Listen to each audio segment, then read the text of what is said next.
Olá, queridos irmãos e amigos da Igreja Batista da Freguesia. Temos muita alegria de estar aqui nessa terça-feira, recomeçando nessa semana o nosso Oração e Ação.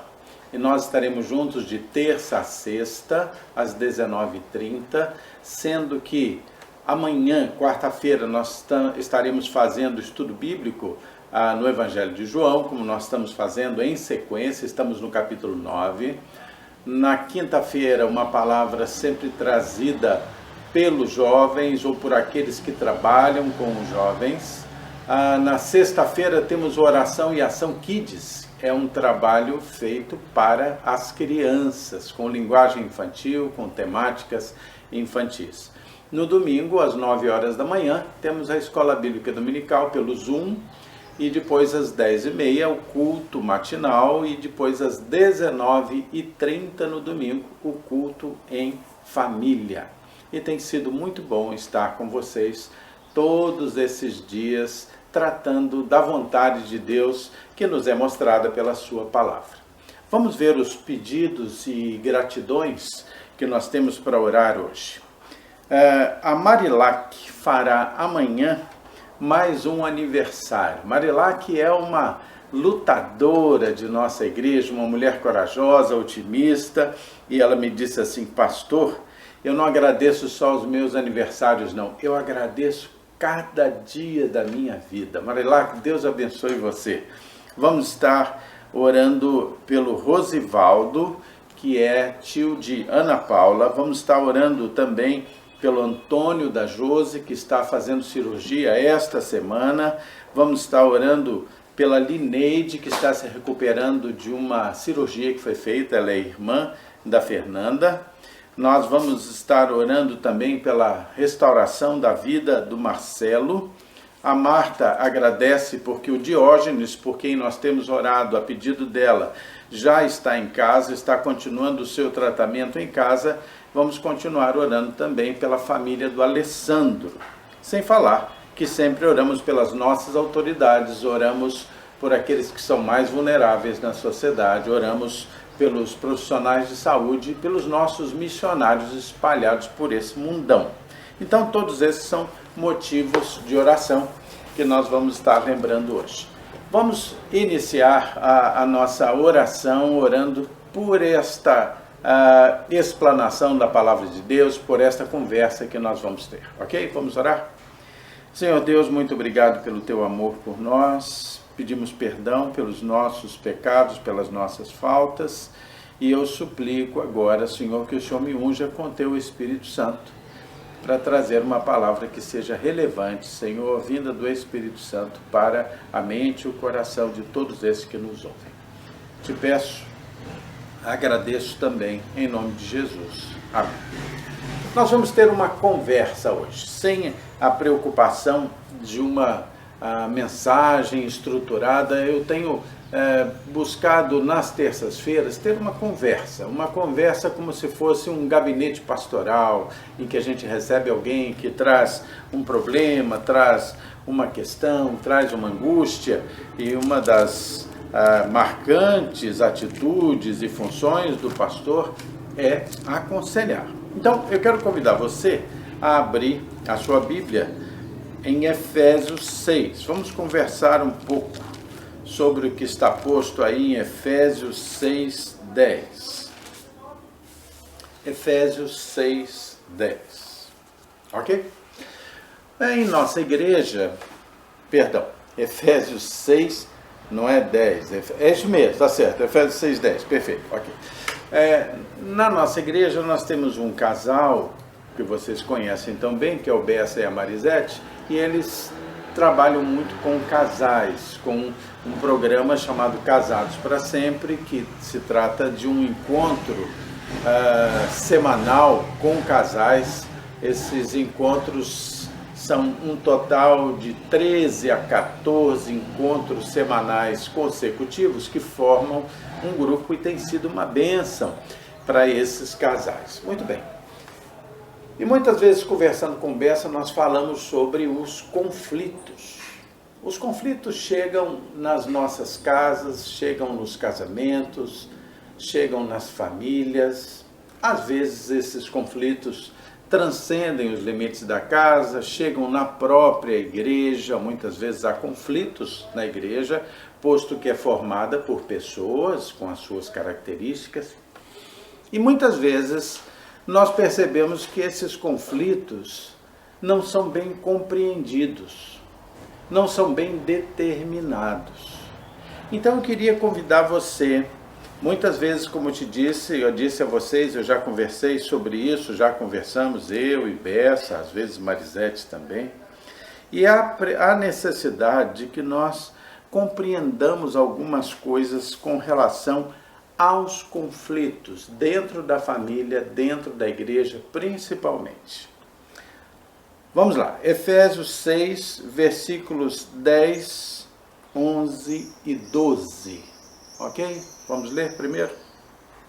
E o texto diz assim: quanto ao mais, sede fortalecidos no Senhor e na força do seu poder.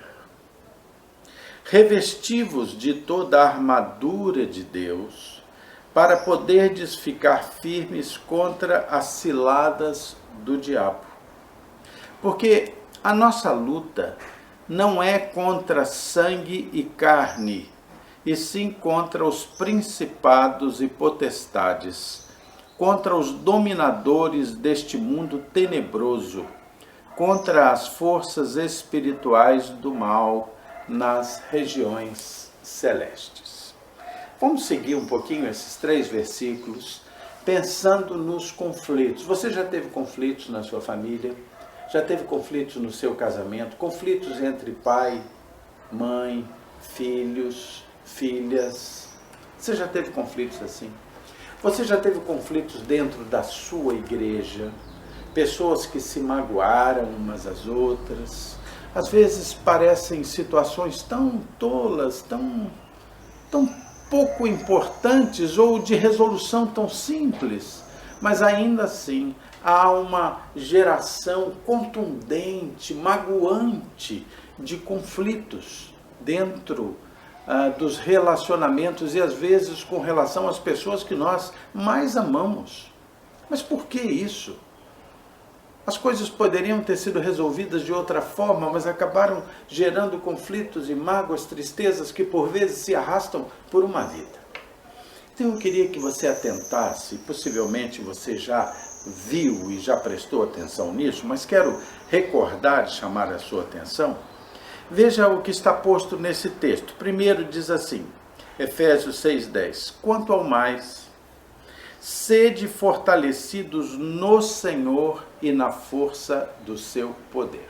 O apóstolo Paulo, aqui, completamente inspirado por Deus, dirigido por Deus, diz assim, olha, primeira coisa, você precisa ser forte.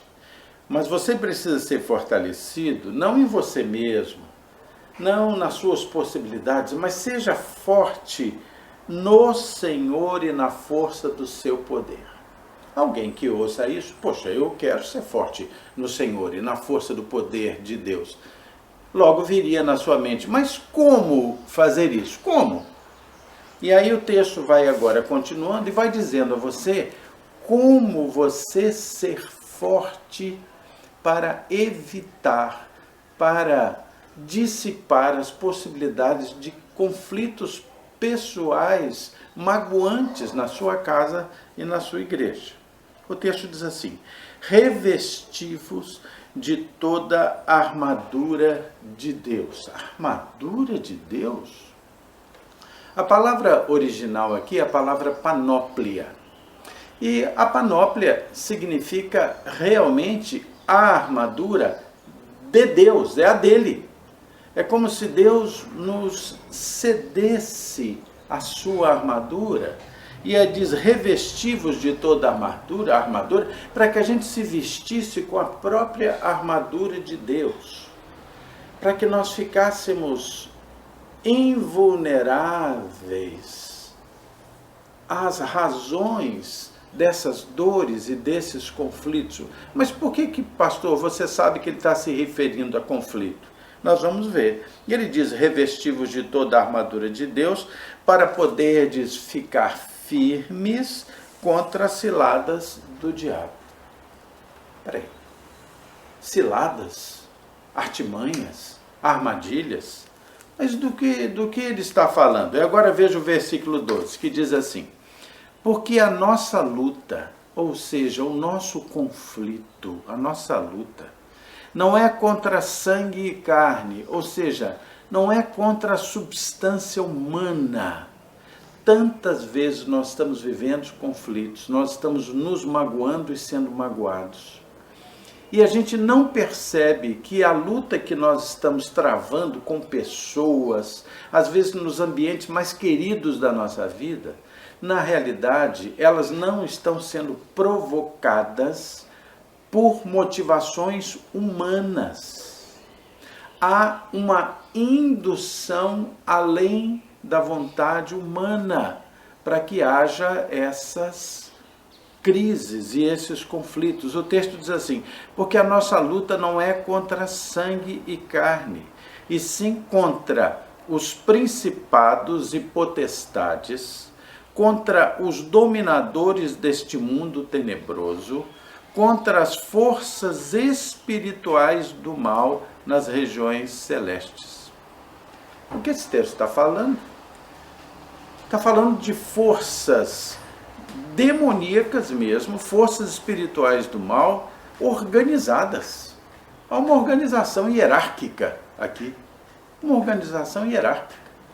Interessante, a gente percebe aqui a apresentação de um exército, de uma tropa inimiga, hierarquizada, organizada, que provoca luta e não é de origem de carne e sangue, ou seja, humana. Então a gente vai percebendo algo muito estranho, que é o fato de que o inimigo das nossas vidas, Satanás, ele trabalha de forma organizada, de forma hierárquica, de forma estruturada, para provocar os conflitos dentre ou entre os seres humanos. E isso vai acontecer principalmente dentro da família, principalmente dentro da igreja. Ele não tem ação sobre aqueles que creem em Jesus como seu Senhor e Salvador, ele não pode tomar posse deles, ele não pode, porque eles já são propriedades selados pelo Espírito Santo de Deus. Mas então qual é a atitude dele? Jogar um contra o outro, com mentiras, com induções. E aí o texto bíblico diz assim: olha, você precisa se fortalecer contra isso no Senhor, vestindo a armadura do Senhor.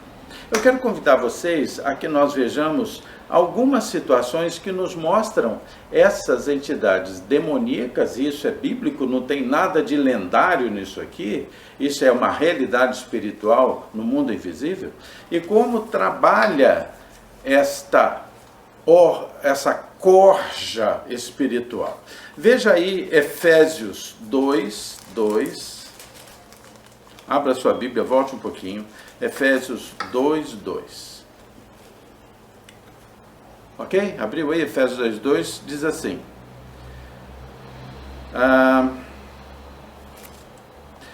Diz assim: nos quais andastes outrora, segundo o curso deste mundo, segundo o príncipe da potestade do ar, do espírito que agora atua nos filhos da desobediência. Essa potestade do ar aí, a visão mais aceita dessa expressão, é a atmosfera que nos rodeia. Então, há entidades malignas que estão nessa atmosfera que nos rodeia e estão nos observando, e estão procurando nos induzir ao conflito e ao pecado. É algo estranho, e eu vou convidar você a voltar lá no meio da Bíblia, lá em Jó, no início de Jó, e nós temos naquela história uma demonstração disso. Vai lá para o início de Jó, antes de Salmos, né? Jó primeiro, Jó 1, capítulo 1, versículos 6 e 7. Abriu aí sua Bíblia? Jó 1, versículos 6 e 7. Ok? Olha o que está dito aqui, é uma história contada de um homem, Jó. Nós já ouvimos muitas mensagens sobre isso, mas quero chamar a atenção para os versículos 6 e 7, que desenha um cenário e uma atitude de espíritos malignos tentando buscar como atuar sobre Jó e sua família. Diz assim, Jó 1, 6 e 7. Num dia em que os filhos de Deus vieram apresentar-se perante o Senhor, veio também Satanás entre eles. E então perguntou o Senhor a Satanás: de onde vens? E Satanás respondeu ao Senhor e disse: de rodear a terra e passear por ela. Logo depois, Jó começa a trazer a tentativa de destruir Jó. Mas veja bem, Satanás disse de rodear a terra e passear por ela. Ou seja, ele está nessa atmosfera, ele e o seu grande exército estão em volta, observando e procurando jogar pessoas contra pessoas. E aí você talvez me diga assim: poxa, pastor, mas como é que você sabe que uma das ações mais importantes do diabo é jogar as pessoas umas contra as outras, provocando conflitos? Olha, a própria Bíblia diz. Abra agora a sua Bíblia aí em Provérbios 6. Abra aí, Provérbios 6. Provérbios 6. Abra aí. Provérbios 6. Nós podemos ler a partir do versículo 16 até o versículo 19. Provérbios 6, 16 a 19. Achou? Olha que texto interessante. Olha só, diz assim: 6 coisas, Provérbios 6,16. 6 coisas o Senhor aborrece, e a 7ª a sua alma abomina.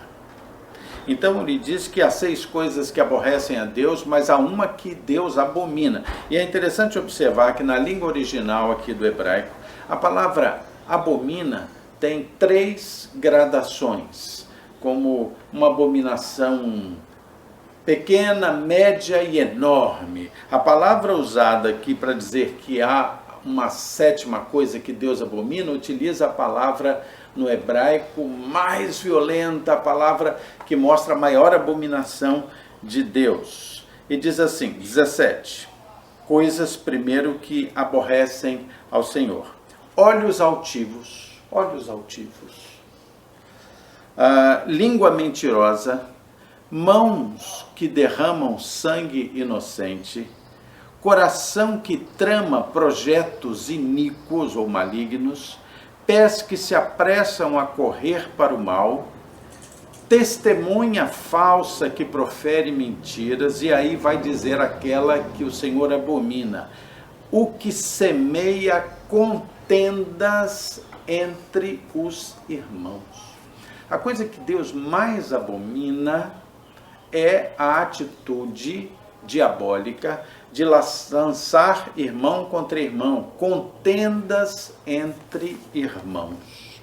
Há uma observação que é feita nesta minha Bíblia. Essa aqui é a Bíblia Chat. Ela já está assim bem gastinha de tanto que eu uso. Ela tem comentários de Russell Shedd, que é um biblista maravilhoso, homem de Deus, morreu recentemente, e ele faz o seguinte comentário sobre esse texto. Eu gostaria de ler para você. Olha só: semear contendas. É interessante verificar que a própria palavra diabo originalmente significa semeador de contendas, já que a palavra grega diabolos quer dizer lançar um contra o outro. O próprio significado da palavra diabo é ligado a diabolos, e que significa aquele que lança um contra o outro. Por que eu estou contando isso tudo? Porque há uma necessidade de refletir. Quando surgir uma possibilidade, uma indução, uma motivação para um conflito dentro da sua casa, ou para um conflito dentro da sua igreja entre irmãos. Na casa, os conflitos se dão ali entre os parentes, né? Esposo, esposa, filhos e pais. Se você sentir isso, e você é uma pessoa espiritual, você é uma pessoa crente, uma pessoa que crê em Deus, crê na ação de Deus na sua vida, crê em Jesus Cristo como Senhor e Salvador da sua vida, você já se arrependeu dos seus pecados, você é uma pessoa crente, então você reflita e pense assim, meu Deus, eu não vou botar lenha na fogueira desse conflito. Eu sei que esse conflito não tem raízes boas. Eu não estou conflitando com meu marido, eu não estou conflitando com a minha esposa. Não é um conflito entre carne e sangue, mas eu estou vivendo a indução do inimigo para que gere um conflito entre nós. Potestades e principados estão atuando. Eu preciso, em vez de conflitar, eu preciso me entender, me unir com meu esposo, ou com minha esposa, ou com meus filhos, ou com meus pais, e nós vamos juntos, sim, lutar contra o verdadeiro inimigo, e aí lutar contra a indução de Satanás ao conflito. O próprio significado do nome do diabo, diabolos, é aquele que joga um contra o outro. Então, digo isso a você, não aceite a indução do inimigo para o conflito dentro da sua casa, dentro da sua família, dentro da sua igreja.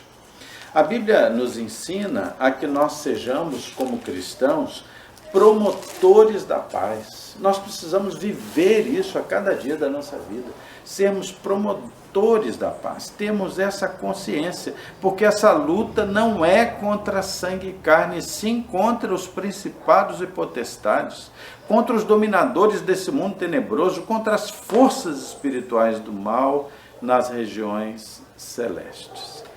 Esse texto, depois aqui de Efésios 6, vai nos mostrar como é essa armadura espiritual, a panóplia de Deus que Ele nos oferece para que nós nos fortalecemos no Senhor para resistir às investidas do inimigo. Ele nos mostra isso. Já indo lá, você pode ler depois dos versículos 13 até o versículo 17, e você vai ver toda essa orientação. E aí o versículo 18 vai nos dizer, faça isso com toda oração e súplica, orando em todo o tempo no Espírito, e para isso vigiando com toda perseverança e súplica por todos os santos. Ok? O versículo 13 nos ensina então algo fundamental. Tomai toda a armadura de Deus, para que possais resistir no dia mau, e depois de ter vencido tudo, permanecer inabalável.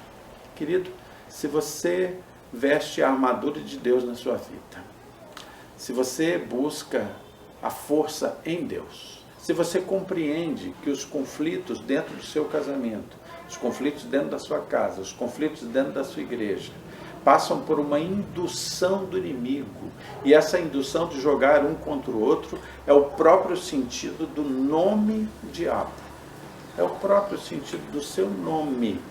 Você vai ter visão espiritual e você vai se encher do Espírito Santo e evitar passar por toda essa tristeza decorrente do conflito induzido pelo inimigo. Faça isso. Faça isso com calma, faça isso com paz, provoque a paz, porque você é um promotor da paz, porque a Bíblia diz que os crentes são promotores da paz, e nós vamos ser grandes vencedores, e esses conflitos não vão nos derrotar. E como diz esse texto aqui, nós teremos vencido tudo e permaneceremos inabaláveis. Busque o Senhor, encha-se do Espírito Santo de Deus, busque a sua palavra, ore, busque o entendimento e o diálogo dentro da sua casa e da sua igreja, e perceba que esses conflitos não são advindos da carne e do sangue, mas das potestades e dos principados. E nós seremos vencedores inabaláveis. Amém? Vamos orar, vamos agradecer a Deus. Vamos orar pelos pedidos que nos foram feitos. Eu vou convidar você a que feche seus olhos, que abaixe sua cabeça e nós vamos estar orando juntos agora. Querido Deus, muito obrigado pelo teu amor, Senhor. O Senhor tem sido bom para nós. Ajuda-nos a que tenhamos a percepção, a sensibilidade de perceber a tua palavra e também de discernir as ações malignas que pretendam nos assolar e trazer crise no meio das nossas casas, das nossas igrejas, das nossas vidas. Ajuda-nos a nos fortalecer na armadura do teu poder, Pai. Ajuda-nos a fortalecer e vencer, Senhor, toda e qualquer indução ao conflito e à mágoa. Pai de amor, ajuda também aqueles que de alguma forma já viveram os conflitos, a caírem em si, a observarem e perceberem, Senhor, que o Senhor está pronto a perdoá-los e também a levá-los a se perdoarem mutuamente, Pai. Senhor Deus, abençoa os profissionais de saúde, abençoa, Senhor, aqueles que são mais vulneráveis, abençoa, Senhor, eu te peço, os nossos governantes, Senhor, eu te peço. Tudo isso te peço e agradeço, em nome de Jesus. Amém. Quero lembrar algo a você ainda, finalmente. Nós temos tido contato como igreja com muitas famílias que estão vivendo situações financeiras muito difíceis. Algumas dessas famílias com crianças pequenas, nenéns até. Várias famílias com crianças pequenas têm nos procurado pedindo ajuda. E há uma coisa que está faltando muito nessas famílias, que são fraldas. Olha que coisa simples. Mas olha que dificuldade, eles não têm como comprar suas fraldas. Um pacote de fraldas custa em torno aí de R$10. Então eu quero convidar você que se sentir tocado no seu coração para oferecer fraldas para o serviço social da nossa igreja. Você pode ligar para a nossa igreja, ligar para a Igreja Batista da Freguesia da Ilha do Governador, 3283-6047. Principalmente na segunda, na quarta e na sexta, ligue e você vai poder então dizer, olha, eu quero levar fraldas aí, ou eu quero fazer um depósito para que vocês possam comprar essas fraldas para entregar para essas famílias que estão passando momentos muito difíceis. Nós já temos ajudado com cestas básicas, mas as famílias estão carecendo de fraldas, estão carecendo de roupinhas de neném, de crianças até 1 ano. Pequenininhos até 1 ano, roupinhas de neném. Se Deus tocar o seu coração, faça isso. Dê a sua oferta, faça o seu depósito pelo aplicativo e nós vamos poder continuar ajudando essas famílias, essas crianças, ok? Tenho certeza que Deus vai tocar o seu coração e aquela roupinha de neném que está guardada aí, que você já não usa mais, seu filhotinho já cresceu, manda que ela vai ser muito útil nesse tempo que já vai esfriando aí para as crianças do entorno da igreja que estão vivendo situações difíceis, tá ok? Então, amanhã nós vamos nos ver no Oração e Ação Estudo Bíblico. Até amanhã.